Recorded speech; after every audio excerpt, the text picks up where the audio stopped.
வணக்கம் மாணவர்களே. இந்த வீடியோவில் 9ஆம் வகுப்பு கணிதம் அலகு 7 அளவியல் எடுத்துக்காட்டு 7ல் 6 பார்க்க போகிறோம். என்ன கொடுத்துருக்காங்க பாருங்கள்.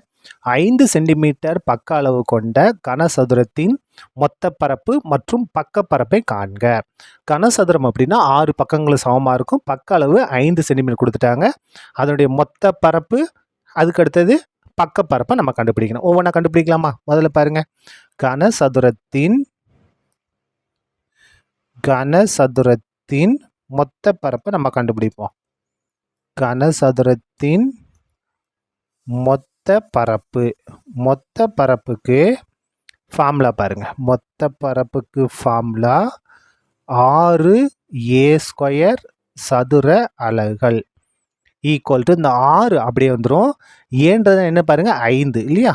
5. அப்போ இந்த 5க்கு மட்டும் அடுக்கு 2 ஈக்குவல் டு 6 பெருக்கல் பிராக்கெட்னாலே பெருக்கல் தான், சரியா? 5 ஸ்கொயர்னா 5 பெருக்கல் 5. அப்போ 2 தடவை கூட எழுதிக்கங்க. 5 பெருக்கல் 5. 6 அப்படியே எழுதிட்டோம். பிராக்கெட்னா பெருக்கல் தான். 5 ஸ்கொயர்னா 5 2 தடவை எழுதியாச்சு. இப்போ பெருக்கி எழுதிடலாமா பாருங்க. Equal to 5 25. 25ஐயும் 6ஐயும் பெருக்குனா 150 சென்டிமீட்டர் ஸ்கொயர். இதான் என்னது? நமக்கு தேவையான கனசதுரம் மொத்த பரப்பு. இப்போ பக்கப்பரப்பு கண்டுபிடிச்சிருமா பாருங்க. கனசதுரத்தின் பக்கப்பரப்பு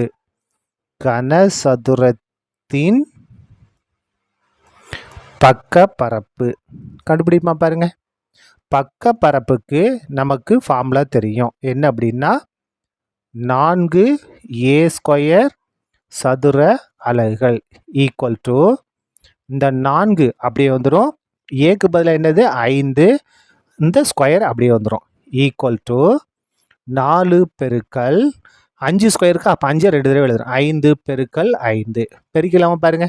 5 25. 25 4 பெருக்கினா 25 4 100 சென்டிமீட்டர் ஸ்கொயர். இதான் என்னது? நமக்கு தேவையான கனசதுரத்தோட பக்க பரப்பளவு. இதோட இந்த கணக்கும் முடிந்தது. நன்றி.